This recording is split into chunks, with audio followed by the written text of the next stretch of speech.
കുംഭമേളയിലെ viral പെൺകുട്ടിക്ക് പ്രായപൂർത്തിയായില്ലെന്ന് കണ്ടെത്തിയതോടെ വിവാഹത്തിന് പിന്തുണ നൽകിയവരും നിയമക്കുരുക്കിൽ പെടുമോ? വിവാഹം നടത്താൻ CPM മുൻകൈയെടുത്തില്ലെന്ന് ന്യായീകരിക്കുമ്പോഴും നേതാക്കൾക്കെതിരെയും അന്വേഷണമുണ്ടായേക്കും. കേസിൽ ഗൂഢാലോചന നടന്നിട്ടുണ്ടെന്നും വ്യാജ ജനന സർട്ടിഫിക്കറ്റ് ചമച്ചവർക്കെതിരെയും കർശന നടപടി വേണമെന്നും പരാതിയുണ്ട്. വിഷയത്തിന്റെ ഗൗരവം കണക്കിലെടുത്ത് കേരളത്തിലെയും മധ്യപ്രദേശിലെയും DGPമാരോട് ഏപ്രിൽ 22-ന് ഡൽഹിയിൽ ഹാജരാകാൻ കമ്മീഷൻ ഫോർ ഷെഡ്യൂൾഡ് ട്രൈബ്സ് നിർദ്ദേശം നൽകി. ഓരോ 3 ദിവസത്തിലും കേസിലെ പുരോഗതി റിപ്പോർട്ട് സമർപ്പിക്കാനും ആവശ്യപ്പെട്ടിട്ടുണ്ട്. പെൺകുട്ടിയുടെ വിവാഹം കേസായതോടെ അനുമതി നൽകിയ കേരള പോലീസും പ്രതിക്കൂട്ടിലാണ്.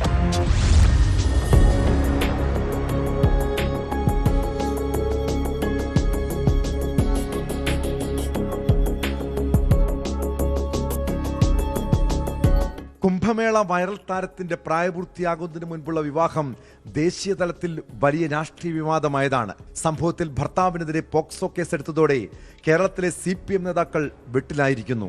ബാലവിവാഹത്തിന് പിന്നാലെ പോക്സോ കേസും പട്ടികവർഗ പീഡന നിരോധന നിയമപ്രകാരമുള്ള കുറ്റങ്ങളുമാണ് ഫർമാൻ ഖാനെതിരെ ചുമത്തിയത്. ഇതോടെ വിവാഹം നടത്തിക്കൊടുക്കാൻ CPM മുൻകൈയെടുത്തില്ലെന്ന വിശദീകരണവുമായി പാർട്ടി നേതൃത്വം രംഗത്തെത്തി. വിവാഹം നടക്കുന്ന വിവരം അറിഞ്ഞതുകൊണ്ടാണ് സംസ്ഥാന സെക്രട്ടറി MV ഗോവിന്ദനും AA റഹീം MPയും ചടങ്ങിൽ പങ്കെടുത്തത്. വധൂവരന്മാർ സ്വമേധയാണ് ക്ഷേത്ര കമ്മിറ്റിയെ സമീപിച്ചതെന്നാണ് CPM നേതൃത്വം നൽകുന്ന വിശദീകരണം. കേസിൽ ഗൂഢാലോചന നടന്നിട്ടുണ്ടെന്നും വ്യാജ ജനന സർട്ടിഫിക്കറ്റ് ചമച്ചവർക്കെതിരെയും കർശന നടപടി വേണമെന്നും പരാതിയുണ്ട്.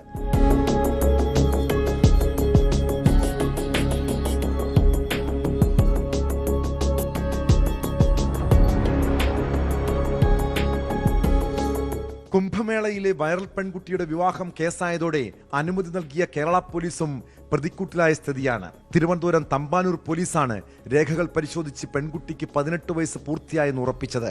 ഇതിൽ വീഴ്ചയില്ലെന്ന് വാദിക്കുന്ന പോലീസ് നിലവിലെ കേസിന് പിന്നിൽ ദുരൂഹതകൾ സംശയിക്കുന്നുണ്ട്. പരിശോധനയ്ക്ക് ആധാർ നൽകിയത് പെൺകുട്ടിയുടെ പിതാവാണെന്നും പോലീസ് വ്യക്തമാക്കി. വെബ്സൈറ്റിലും ജനന സർട്ടിഫിക്കറ്റുമായി താരതമ്യം ചെയ്യുന്നപ്പോൾ ആധാർ വ്യാജമല്ലെന്ന് ഉറപ്പായെന്നും പറയുന്നു. ഇപ്പോൾ അത് വ്യാജരേഖയാണെന്ന് കണ്ടെത്തിയതിലാണ് ദുരൂഹത സംശയിക്കുന്നത്. മാർച്ച് 11-നാണ് പെൺകുട്ടി തമ്പാനൂർ പോലീസിലെത്തുന്നത്. പിതാവ് തന്നെ ബലം പ്രയോഗിച്ച് നാട്ടിലേക്ക് കൊണ്ടുപോയി മറ്റൊരു വിവാഹത്തിന് നിർബന്ധിക്കുന്നുവെന്നായിരുന്നു വാക്കാൽ പറഞ്ഞ പരാതി. തനിക്ക് കാമുകനൊപ്പം പോകണമെന്നും പെൺകുട്ടി പറഞ്ഞു. 18 വയസ്സും 3 മാസവുമാണ് പ്രായമെന്ന് ബോധ്യപ്പെടുത്തിയതോടെയാണ് പെൺകുട്ടിയുടെ താൽപര്യപ്രകാരം വിട്ടയച്ചതെന്നാണ് പോലീസ് പറയുന്നത്.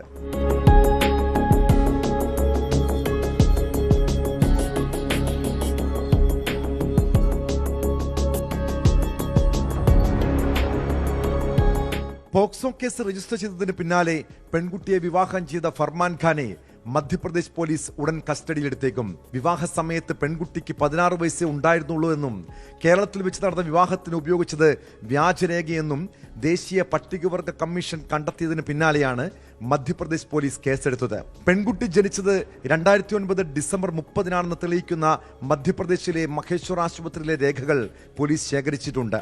വിവാഹത്തിന്റെ ഭാഗമായവരിൽ നിന്നും ക്ഷേത്ര ഭാരവാഹികളിൽ നിന്നും പോലീസ് വിവരങ്ങൾ തേടിയേക്കും. കുടുംബം എതിർത്തിനെ തുടർന്ന് പെൺകുട്ടിയും ഫർമാൻ ഖാനും മാർച്ച് 11-നാണ് തിരുവനന്തപുരത്തെ ക്ഷേത്രത്തിൽ വെച്ച് വിവാഹിതനായത്.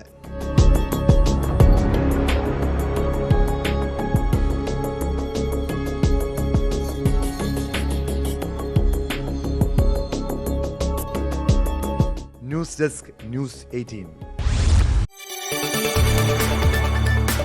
കൂടുതൽ വാർത്തകൾക്ക് news 18 Keralam YouTube channel subscribe ചെയ്യുക.